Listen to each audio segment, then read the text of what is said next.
on doing the fun acceleration shots. Welcome to another video. In this video, we are actually going to do some inspection on the E39 M5. When I got this car, I actually never did a PPI or anything like that. I did like a once over, we did a few test drives, stuff like that. We looked through it, and of course, like looking at the Carfax and stuff like that, but I've never actually looked under it other than when I had it on like Rhino ramps and stuff like that. So my buddy Scott has a really cool shop. He has a scissor lift.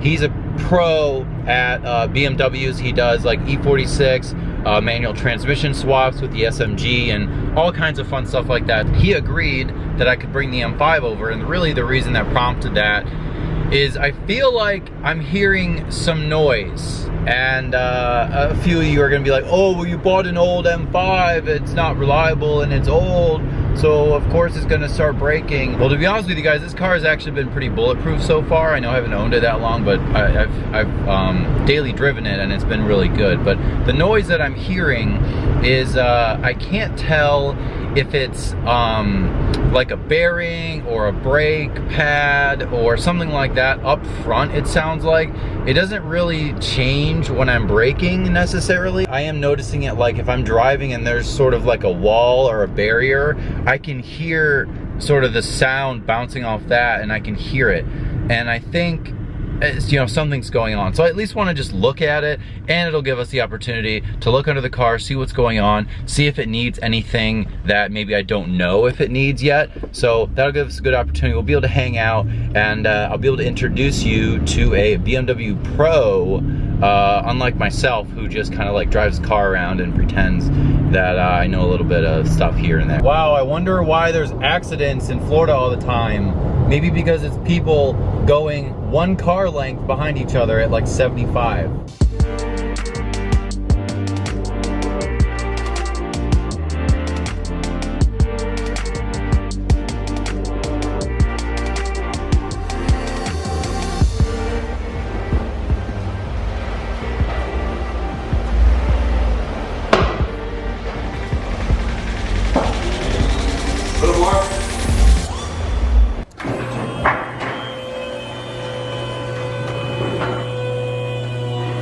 Oh.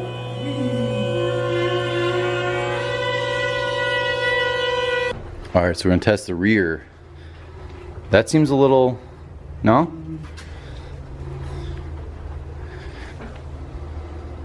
There's it's not the end of the world, but there's a little bit of rub on the heat shield there. Have you replaced these rotors at all? No. I haven't really done anything to it, to be honest with you. A little chewed up on the edges. The rotors? Yeah. Okay. That's an easy fix though. Yeah. Honestly, if it's brakes and rotors, I'm not that worried. Right. That's fine to me. I don't see anything leaking, which is good. Yeah, dude, that's like the number one. That's good, that's good, that's good. It's really not that rusty. No, it's just this. Like people, when I did my video, people are like, oh, you didn't look underneath. I'm like, here you go. Yeah. There's a few bolts here and there. Yeah. Yeah, it's funny as these look almost like an E46 underneath. Well, same gen, same years, they're building them at the same time. Same fuel tank too. How many gallons is the E46? I think it's like 17? Yeah, I think that's how big this one is. Got a big old hat. This one's fully stock in the exhaust, right? Yeah. We're gonna do a muffler delete real soon though. Yeah. Holy shit. Yeah. What? How big they are. Yeah. Well, it's just gonna go cut here and then put the tips. I have new tips. They were gonna be bigger tips. Oh, okay. And it's just gonna go right there. It's gonna look so good. The subframe's good. I don't think the subframes crack on these though. Yeah, I haven't really heard that. All these bushings look new. Did the guy service it?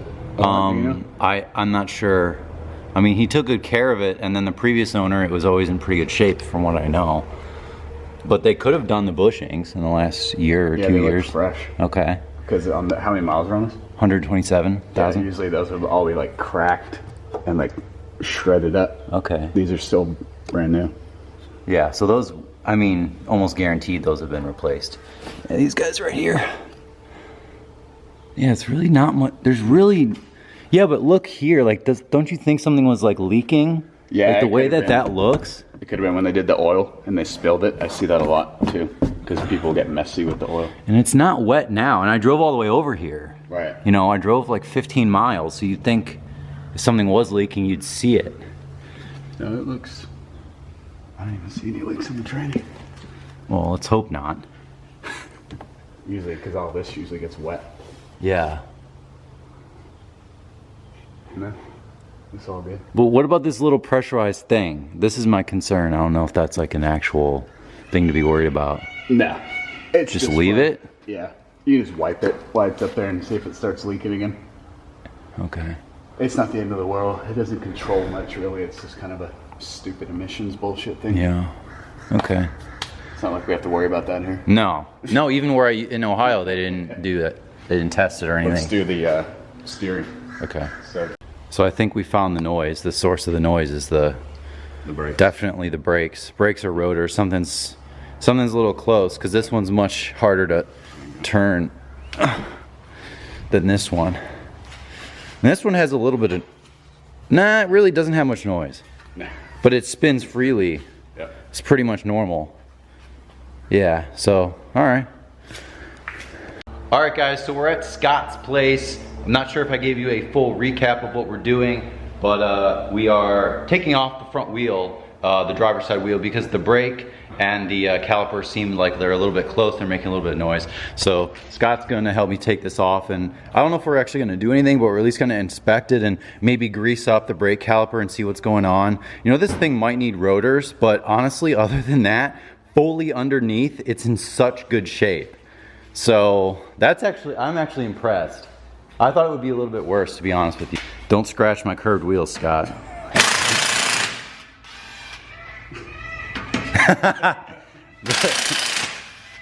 That makes the peacocks go crazy. It's actually really funny. Oh, that came off so easy. I thought it was gonna be fused to the hub over here. All right, so first look. Actually, you tell us what you think. I'm not gonna say anything. I think you're due for brake pads. Are they bad? Are they bad? Look how much is left. There's like barely. Oh any boy. Wait, I gotta focus. But okay, so we're gonna do front brake pads for sure. Do you want to take one of the rear wheels off just to see? Yeah. So I might do all four if I need them. Might as well. Yeah, because those are pretty much. Let me see the light. Yeah. What about rotors? That inside's pretty much done too. The rotor? No, the pad? Pad, but Should I keep rotor or no? I will be honest. I would get new ones. I'd rather not buy them, but if I need them, I'll buy them. What's your professional opinion on this? Do they squeak? No, not unless I use Adam's wheel cleaner. Shit. What do you think? Tell me. Maybe I'll just do front rotors. Do front rotors, because the backs, I mean... They don't do much. It's stability, right? Yeah, and unless they're squeaking, you don't really... Okay. But these are a little... Feel the lip? You can feel that edge. Oh, yeah. Yeah. Okay. And usually it's supposed to be flat. Right, okay. And they won't turn those either. Right. Because there's too much, and feel a little... The grooves. Yeah. See how it's been... That's how you tell the pads are getting low, too. Okay. Yeah, so that's why the braking is a little weak in this car. Yeah. Okay. It's not horrible, but it's definitely... See, I couldn't tell if it was because it was an older car or what. Oh, wow. Super easy. Someone definitely serviced and lubed it. Those up because the last car I had in here that was from around here, I had to use crowbars. Oh, Jesus Christ. Yeah. Ooh, that's looking a little rough. Someone's hammered that a few times. Maybe they did a bearing or something? Yeah, it looks like it. Because they've hammered right here. So they probably couldn't get the rotor off or something like that, right? The rears are not excellent. They're not as bad as the fronts. Yeah. What about the pads? Pads are, how are you feeling about those? They're pretty close to the fronts. So you think I should do pads? Jesus Christ, man. I'm hearing the dollar signs clicking as we sit here. I mean, there's still a little bit. I mean, eventually they're gonna go. but they're not as bad as the front. I mean, I would do. I know what you do. You do like racing pads and big brake kit. Not on this guy. Yeah. I would just do brakes and rotors. At the front, yeah. Nothing on the rear? The rear, these are fine. And the pads are okay? For now? For now. I guess. All right. I mean, I would just do the front. Let's just leave the rears. All right. You'll know when the rears go because they'll start squeaking. Great. So I love that. Brand new.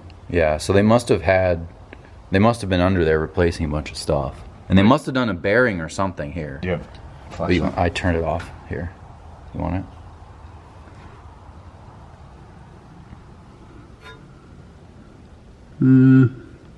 That one's a little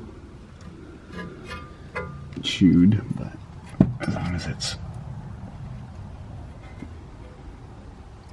okay. See how the boot's all chewed up?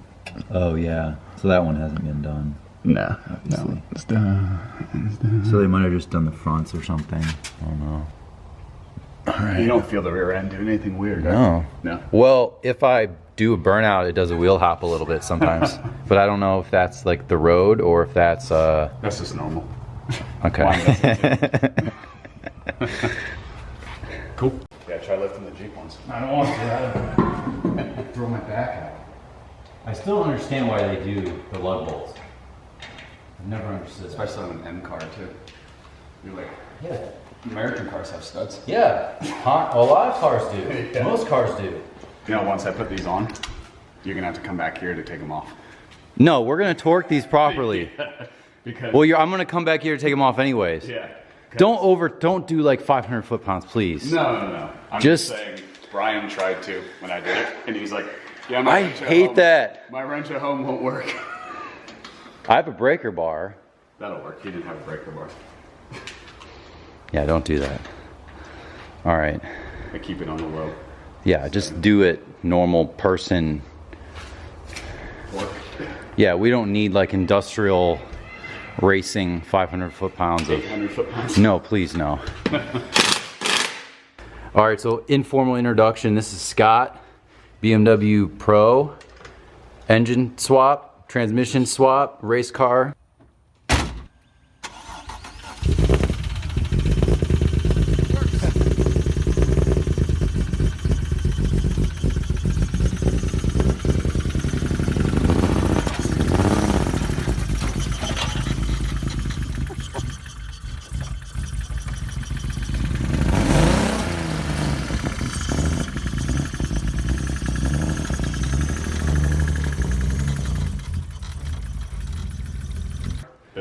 Builds.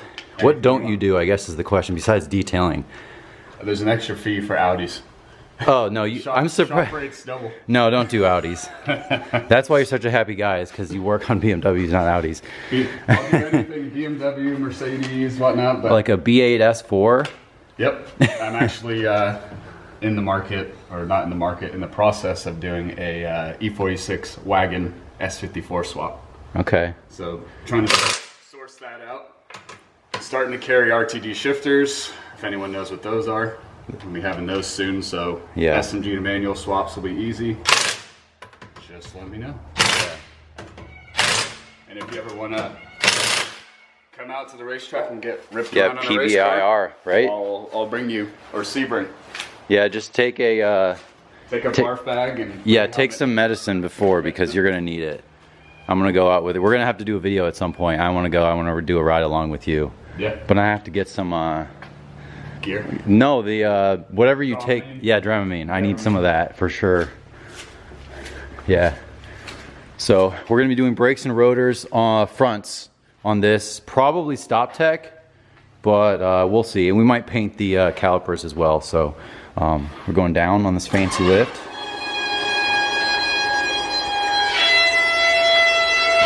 All right, guys, so I'm gonna end the video here. Scott is a great guy. Thanks again, buddy, for letting me use your lift and your space and checking out the M5. As I mentioned, we're probably gonna be doing some work to this thing, but he does, you know, not every day, but regularly, he has business where he's working on cars, especially BMW. So if you have a BMW and you're in the South Florida area, he's near Palm Beach Gardens, West Palm Beach. Definitely I'll put his information in the description box below, because this place is like not even fully done. You know, this place is literally just like a work in progress. He got the lift in and some basic stuff, poured some concrete over here, but it's gonna be awesome. You got some basic lighting, but it's gonna be really sweet. So I'm gonna be heading over here a lot more frequently in the future to work on the M5, but also to hang out and really do some track days and see what's going on. So thank you guys again for watching, and I'll see you next time.